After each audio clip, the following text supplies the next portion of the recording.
कोपरगाव तालुका गेल्या 3 ते 4 वर्षांपासून दुष्काळाच्या खाईत लोटला गेला असताना शासनाने जाहीर केलेल्या दुष्काळी तालुक्यांच्या यादीत कोपरगावचा समावेश नाही। तालुक्यातील रब्बी पिकांचा आढावा घेऊन तालुका दुष्काळग्रस्त घोषित करावा अशी मागणी राष्ट्रवादी काँग्रेसचे नेते आशुतोष काळे यांनी केली। मुख्यमंत्र्यांना पाठवलेल्या पत्रामध्ये काळे यांनी म्हटलंय की खरीपाबरोबरच रब्बीची पिके हातातून गेल्याने शेतकरी संकटात आहे। या संकटात शासनाने आधार देण्याची गरज आहे। आधुनिक पद्धतीने प्रत्येक गावात पर्जन्यमापक कृषी आणि महसूल खात्याकडे नोंद असलेली पिकांची स्थिती आणि पाण्याचे स्रोत या बाबींचा एकत्रित विचार करून दुष्काळ ठरवावा असं पत्रात शेवटी म्हटलंय।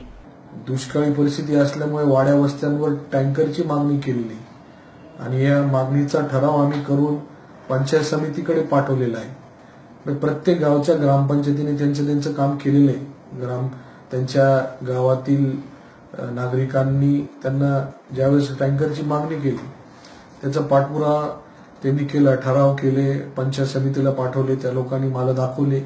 हे सगळे ठराव आणेवारीच्या बाबतीमध्ये असतील, पंचायत समितीला टँकरची मागणी करण्याच्या बाबतीमध्ये असेल, हे सर्व करून असून सुद्धा दुष्काळी यादीमध्ये नाव गावाची तालुक्याच्या गावाची आली नाही आणि म्हणून त्यांना पत्राद्वारे निवेदन दिले, फोनवर मी बोललो आणि मग त्यांनी सांगितलं का 15 तारखेनंतर आम्ही त्याचा विचार करू आणि त्याच्या बाबतीत निर्णय घेऊ।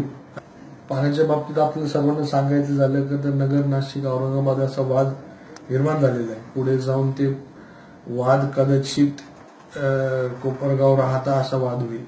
पुढे जाऊन तो वाद कदाचित कोणती चारी पहिले सोडवायची असा वाद निर्माण होईल।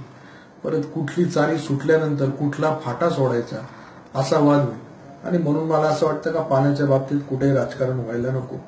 सर्व आपण जर असतील, कोपरगाव असेल, राहता असेल, सिन्नर असेल, निफाड असेल, इतर सगळे तालुके, सगळे जिल्हे असतील जे गोदावरीच्या पाण्यावर अवलंबून आहे, या सर्व लोकांनी एकत्र येण्याची गरज आहे।